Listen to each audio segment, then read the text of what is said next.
Hi friends, Bengali baby cat top টিউটোরিয়ালে আপনাদের সকলকে স্বাগত। রাতের বেলা কখনোই বাচ্চার সাথে এই 5টা কাজ করবেন না। এই 5টা কাজ কি কি জানতে হলে আজকের পুরো ভিডিওটা দেখতে হবে, একদম স্কিপ না করে। তো চলুন আর দেরি না করে শুরু করা যাক আজকের ভিডিও।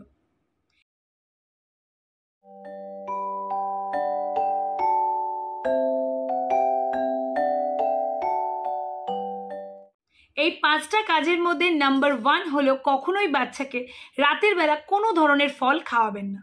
রাতের বেলা ফল খাওয়া বাচ্চাদের শরীরের জন্য একেবারেই ভালো না, কারণ ফল খেলে শরীরে শর্করা এবং শক্তির মাত্রা বেড়ে যায়, এতে ঘুম ব্যাহত হয়। এবং ফলের মধ্যে যে সমস্ত ভিটামিন, প্রোটিন, মিনারেল আছে সেগুলো রাতের বেলা কিন্তু ফল খেলে হজমের গোলযোগ দেখা যায়। এবং রাতের বেলা ফল খেলে বাচ্চাদের শরীরের মধ্যে কফ তৈরি হয়, ওই জন্য সূর্যের আলো থাকাকালীন ফল খাওয়াই সব থেকে ভালো। ডাক্তারদের কথা মতো ফল খাওয়ার সব থেকে ভালো সময় হলো সকালের ব্রেকফাস্টের সময় কিন্তু ফল খাওয়া সব থেকে বেশি উপকারী। নাম্বার 2 বলবো, বাচ্চাকে কখনোই ঘুম পাড়ানোর জন্য বাচ্চা যদি ঘুমাতে না চায় তাকে ভূত পেত বা বাঘ শিয়ালের ভয় কখনোই দেখাবেন না। আমরা অনেক সময় বাচ্চা যখন ঘুমাতে চায় না, ঘর অন্ধকার করে বলি, ওই যে দাঁত বের করে আসছে কিন্তু রাক্ষস, ওই যে সাদা শাড়ি পরে পেতনি বসে পা দোলাচ্ছে, বা হয়তো বলি ওই যে আওয়াজ পাচ্ছ এটা কিন্তু শিয়াল ডাকছে। এই ধরনের ভয় রাতের বেলা বাচ্চাকে কখনোই দেখাবেন না। শিশুকালটা অত্যন্ত সহজ, সরল, শুদ্ধ।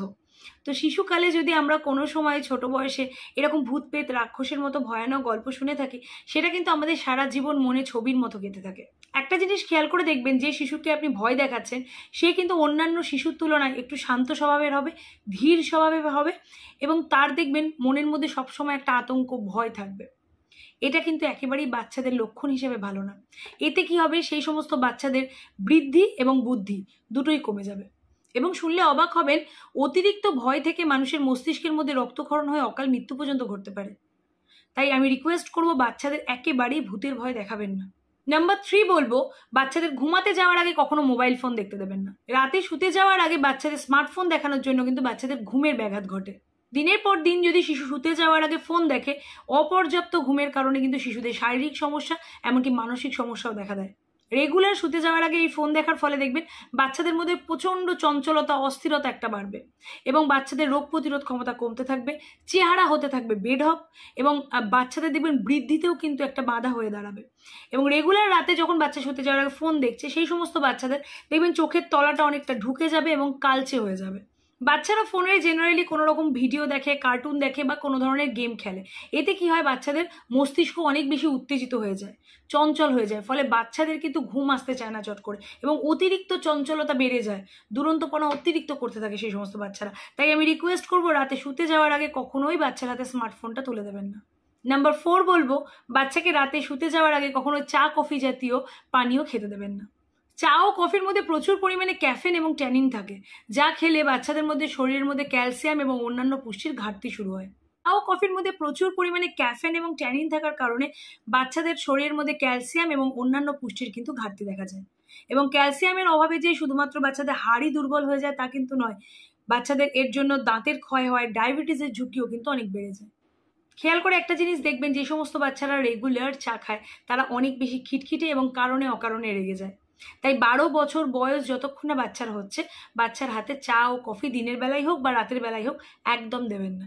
এবং বিশেষ করে রাত্রেবেলা যারা চা খায় তাদের কিন্তু উদ্বেগ অনেক বেড়ে যায়, হৃদস্পন্দন বেড়ে যায়, এবং মনোযোগের ঘাটতি দেখা যায়। আর আমার লাস্ট পয়েন্ট, মানে 5 নম্বর পয়েন্ট বলবো, রাতে বাচ্চাকে শুতে যাওয়ার আগে ব্রাশ না করিয়ে কখনোই শুতে দেবেন না।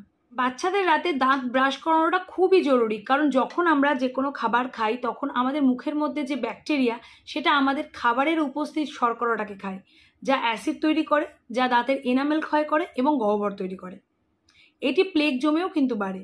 ঠিক তেমনি রাত্রিবেলা বাচ্চাকে খাওয়ানোর পর খাবারের টুকরোগুলো ছোট ছোট অংশ দাঁতের মধ্যে, দাঁতের ফাঁকে আটকে যায়, যা সারা রাত ধরে বাচ্চার দাঁতের ক্ষতি করে এবং বাচ্চার দাঁতটাকে ফাঁক করতে অনেকটা সাহায্য করে। দেখবেন যে সমস্ত বাচ্চারা রাতে ব্রাশ করে না এবং খাবারের টুকরোগুলো দাঁতের মধ্যে জমে যায়, তাদের কিন্তু দাঁতগুলো অনেকটা ফাঁক ফাঁক হয়ে যায়। কি তাহলে বুঝলেন তো কোন কোন কাজগুলো রাতের বেলা বাচ্চার সাথে কখনোই করবেন না? এই ভিডিওটা কিন্তু খুবই গুরুত্বপূর্ণ, তাই আমি রিকোয়েস্ট করবো, ভিডিওটা যদি ভালো লেগে থাকে একটু লাইক করে দেবেন এবং শেয়ার করে দেবেন। আর যদি আপনি এই চ্যানেলে আমার নতুন হয়ে থাকেন, এই ধরনের ভিডিও যদি দেখতে ভালো লাগে, তাহলে চ্যানেলটাকে সাবস্ক্রাইব করে নেবেন এবং পাশের বেল আইকনটা অবশ্যই হিট করে রাখবেন। আমার একটা ডেইলি ব্লগ চ্যানেল আছে, যদি ডেইলি ব্লগ দেখতে ভালো লাগে তাহলে হ্যাপি উইথ অ্যামি এই চ্যানেলটাকে সাবস্ক্রাইব করে রাখবেন, এটা আমার ডেইলি ব্লগ চ্যানেল। ভালো থাকবেন, নেক্সট ভিডিও নিয়ে আসবো খুব তাড়াতাড়ি। টাটা।